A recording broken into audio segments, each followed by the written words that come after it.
get the work done early. Obviously, it's always a good overtaking opportunity on that first chicane on the first lap. You can gain a lot of positions very quickly. You can obviously lose a race as well. Let's see what happens here, though. Let's go indeed. 8 laps ahead of us. McCormack on pole alongside Bennett. Those two went to battle yesterday as well. That time, though, it was Bennett on pole, McCormack alongside. Let's see if fates can change as the safety car peels off to the left-hand side. The second race of the day. The golden number is 250. That gets you into finalist mode. We're a long way off that yet. But right now, those points being scored, everything counts in the overall championship. Lights go out and we go racing on that run towards turn number 1. McCormack has that inside line. Luke Bennett looking to go to the outside as well. Look for Marcel Cinczyk ducking and diving his way through, nearly making contact with Wojtek Fiala towards the opening corner. Around the outside though, and the BMW M Team red line. Red Bull Sim Racing car of Bennett has gone round, and he's collected cars with him as well. Yuyovski and Cinczyk actually was the one collected. Now it's a race towards turn number 4. Kevin Siggy alongside Wojtek Fiala. McCormack still leads, and Wojtek Fiala holds off the Drivers' Champion of 2024. Fiala trying to keep that Virtus.pro 1-2 alive, and more drama as Redline nearly go round again. Oh my goodness, it's all kicking off already. The first race was anything to go by. This one was going to be aggressive as well. The gloves are off. This is the final. No one is taking any prisoners here today. And Luke Bennett, right down to the back. That is a disaster because he is showing so much promise and pace around this circuit. Yeah, indeed. So that's going to beat him on the back foot. Wojtek Fiala, though, able to get past Yuri Toman. Sebastian Job, though, with the up and under. Oh, my goodness me. That is brilliant from Sebastian Job. He read that beautifully. And now he's in a position to take second place. Wojtek Fiala, though, is trying to spoil the day. Look up the inside once again to the right hand and gets squeezed to the wall. But Sebastian Job gives him the room and takes second place. Darren McCormack, though, 2.7 seconds clear. And we're not even halfway through the first lap. I've got to say, Sebastian Job, whenever he's towards the mid-pack or the back of the pack, you can be assured that he is going to fight his way through. He's got really good racecraft. He has a really high IQ for racing. He really clearly understands exactly when to position his car, when to time the moves. We've got a massive incident in the back of the pack. That's Yuri Toman dropping to the back. We're going to surely see what happened there, but Cinczyk gains a few positions. Toman off the back of the pack now. Not sure what happened, but that is an absolute disaster for Team Vitality. Oh, race control are going to be busy. The two Vitalities in the background as well. Kazabon and Yuyovski were going side by side, I think, to hold off Statsenko, who, by the way, after all of this carnage, has read it quite well. We said he didn't qualify too well, but he's made up some good progress in the opening lap. We tick off the first lap of the race. McCormack leads 3 seconds clear of Job, and that is a huge gap for R1, and that is 3 wide in the background as well. It's Yuyovski and Kazabon on the left-hand side, the yellow Aston Martin of Vitality. It was Ellis Jr. trying to go the long way around. Fiala fighting away with Kevin Siggy, who works his way through. Yuyovski on the inside of his teammate. They've pushed each other wide. Ellis Jr., though, not quite able to capitalise on the switchback. No, it's still going to continue down towards turn 4. As hopefully they can resolve into single file this section here. You don't really want to be going side by side at all. Let's take a look at turn 1. This is Luke Bennett getting all sideways, and unfortunately the pack behind just engulfs you. There was nowhere for them to go, and as soon as you're sideways, you're getting pushed around. Luke Bennett down to the back of the pack, and then we have a further spinner here. He did really well to recover that and keep going in the right direction, and actually to settle back into the pack there. Yeah, that would have been a heart-in-your-mouth moment, maybe a change of trousers as well for Kevin Siggy. Got tagged sideways there. I mean, there was a car on his inside, so he deserved to be given room. Wojtek Fiala, and a good save from Siggy. I think maybe just tap of the brake just to lock the front, maybe track the front back straight again, but able to hang on and not lose too many places, because especially in that part of the circuit, that is not the place you want to be losing a lot of speed. Definitely not be going sideways and occupying even more of the track surface and giving the opponents behind you more surface area to hit. Well, Darren McCormack, though, has capitalised on this opening up very, very well. Very similar, actually, to what we saw in Hockenheim. Yeah, for sure. This race is always going to be highly contentious. Lots of moments like that. It's quite ominous the way that Team Redline, Sebastian Job and Kevin Siggy there, have, despite all of the carnage, kind of found their way to second and third. They just somehow do that. It's really difficult to explain how that happens, but sometimes you just experience, you just know how cars make contact with each other, which way they're going to fall, and you're just trying to avoid it. Sebastian Job proving once again his racecraft and intelligence. Darren McCormack at the front, he's got a nice easy race ahead of him, 3.4 seconds in front. I mean, that just shows you just how chaotic that race, that opening lap was, that he's got that much of a gap already. Outside line, though, Marcel Cinczyk trying to keep back. Michael Statsenko, Jeffrey Rietveld getting involved in the background as well. well, and he's been able to capitalise quite nicely in that BMW, side by side towards turn number 4, and that's usually the favourable line, and quite rightly I think Satsenko backing out of that one, knowing that that is not a fight that he wants to be picking. Luke Bennett has picked his way back into the points as Yuri Tomin maybe further drama for him after that initial contact and that initial spin for the Czech driver, who, by the way, has been on an amazing run of form. So don't let 12th place sort of discourage you from liking Yuri Tomin. He is a quality driver. It's just, again, wrong place, wrong time. There you can see Mehdi in the bottom right of your picture. Fantastic engineer, actually. Does a lot of work for Team Vitality. So passionate about what he does. And Vitality getting a lot of support from their fan base across the Esports World Cup. They've got fans from Rocket League and all the other games coming behind them to support them on social media. And that support is propelling them through this competition. I think they just need a little bit extra, maybe, to capitalise on some more points. Yeah, I'd say Team Vitality probably had the best overall teamwork, certainly yesterday in the lower bracket. They worked really well together as a team. They're going to have to do that here because, I mean, their best placed driver is 5th at the moment. I do worry that Chinchik's been a little bit potentially too aggressive so far, getting you know, -8 points in that previous race. That's a heavy hit for any team to take, let alone from one single driver. Now he finds himself down there in 8th. I'm sure we'll see exactly what happened on that opening lap. But to drop down the order quite like that is not ideal at all. We need him towards the front, fighting with McCormack, with Job and Siggy. Yeah, it seems that everyone sort of calmed down ever so slightly. I think the initial sort of drama of the opening lap opened everyone's eyes and said, all right, lads, let's rein it in a little bit. But I mean, what were we expecting coming in to today with the shock elimination of Porsche Commander Esports Racing Team? We now have 3 teams that can all fight at the front. This was side by side going into turn 22. You can see the Vitality on the outside. I think this might well be how Yuri Tomin got sent round. Indeed it was. That's the 24 red line of Jeffrey Rietveld. And it was just one of those things where the cars just keep sort of gravitating towards each other, and then that just slight bit of contact, you pit maneuver yourself around and into the barrier. It was really hard to watch that, I must be honest. It was so tricky. The cars just did not want to dissect from each other. They were pretty much stuck.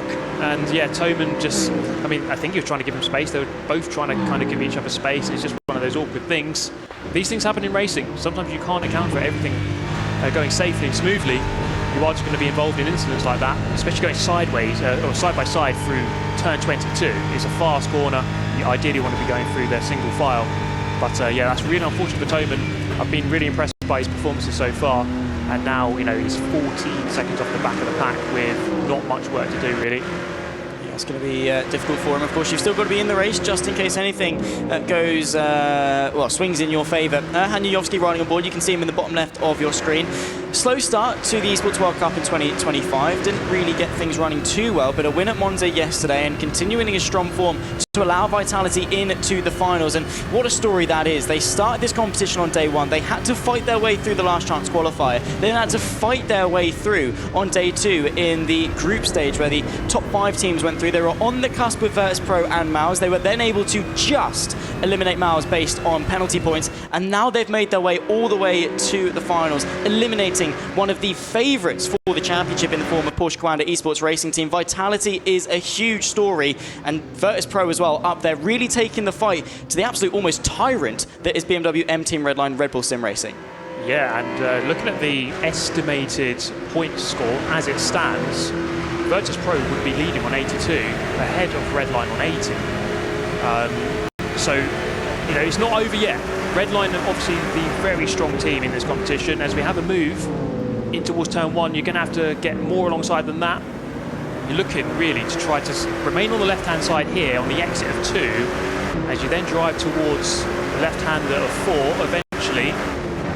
And scraping against the wall, he's going to run off the track. Interestingly there, is that going to, he does actually give up the position eventually, but that's good work. I think ideally you want the inside for turn 1.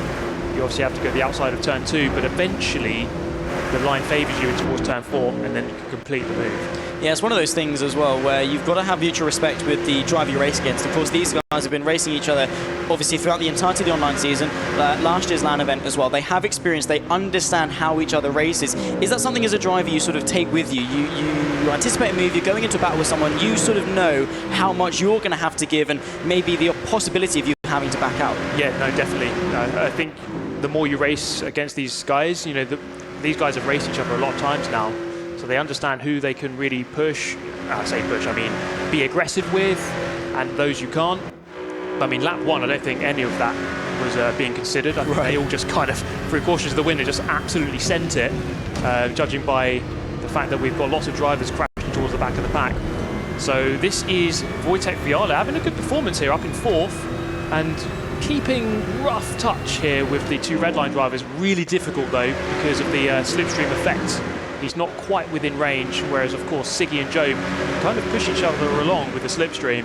As we look further back in the pack with Marcel Cinczyk here, looking for a move or a defence in towards turn 27. Yeah, nicely done there. But of course, Kevin Ellis Jr. going to try and go the long way round. It gets tight on the exit of the corner, and you can see there nearly rubbing the wall. The grey Aston Martin of Virtus.pro on the now right-hand side of your screen. It's the yellow and black then of Vitality that will go defensive towards turn 1. Marcel Cinczyk, the Hungarian, a previous drivers champion of R1 competition, is swarming in the background as well as Jeffrey Rietveld wants to get involved on the inside of Thibaut Casabon, who goes the long way around, gives you the inside for turn number 2. It's a case of who can put their foot to the floor first and get the advantage towards turn number 4. It seems to swing the way of the Dutchman of Jeffrey Rietveld, who now has the inside line and gets ahead of the Team Vitality car, making their day go from bad to worse. And Marcel Cinczyk able to establish control in this battle. Yujovski rounding off the top 5. Darren McCormack has been able to grow that lead out in front to 4.1 seconds. Jobin Siggy, I think, understandably after lap 1 realised that's probably not attainable. Let's still push just in case he makes a mistake. But 2 and 3, we're scoring some really good points. I mean, 36 points just with those 2 cars. Yeah, I think that's a really solid points haul there for Team Redline. Obviously, Luke Bennett, I mean, that was a disappointment for them. He, this week, has been the standout Redline driver around this track. I mean, he's really been the only person, I think, to really take a good fight towards Darren McCormack, who is Mr. Jeddah. Obviously, he beat him in the first upper bracket race yesterday. It was a close one, but Luke qualified on pole, did manage to stay ahead for the entirety of the race, despite the pressure from the Irishman. So that was a big miss for Team Redline. Luke Bennett dropping towards the back of the pack. Absolute disaster for them. But yeah, Job and Siggy just doing a really solid job here. They're just managing the race. It's unlikely they're going to be able to catch up towards McCormack, so they're just trying to keep a nice sort of 2nd and 3rd. Here's the overtake from Cinczyk in towards turn 27 up against Kevin Ellis Jr. Running right up against the wall, just about enough space, getting the job done eventually. Yeah, nicely done. Again, just got to put your car there, run the car on the exit sort of as close as you can get to the wall while still getting the power down as much yourself, and also covering off the cutback from those behind because of how long this pit straight is. Kevin Ellis Jr. though, eyes firmly forward. That's something that you always learn as a driver. The race is only going to be in front of you. If you're constantly worrying about what's going on behind you, you're never going to make any progress forward. If you're always looking over your shoulder, always checking your mirror, you're always going to be thinking about defending rather than being proactive and trying to drive your way forward. Because if he settled now and defended Rietveld, Cinczyk would just run away in front. Yeah, I've noticed Rietveld has gained a position, I think, on Casabon. And Luke Bennett, you know, he was 11th and 12th for a while, now in 10th, so it's, you know, it's a couple of points, it's a handful of points, and there's a certain assurance about Team Redline. I think they're very confident in their abilities. They know that even if they drop down, they'll just be patient, they'll wait for their opportunities, and they'll take them later on in the race. So, you know, despite fighting towards the back of the pack, every point, every position is so crucial. You gain points, you gain positions, and of course you take those away from your opponents at the same time.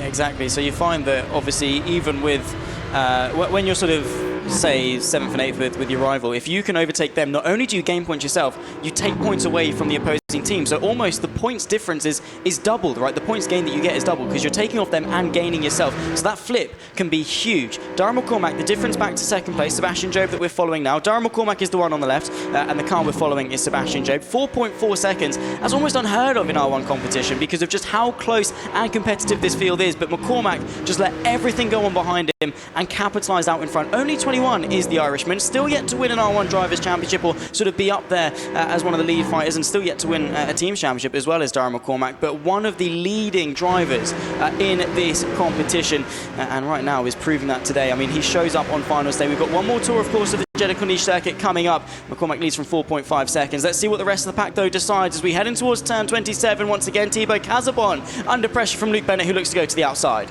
Yeah, is he going to get this move done, Luke Bennett around the outside? And, you know, Rieveld's going to move over to the right-hand side, give him the slipstream to give him the advantage down the main straight towards turn 1.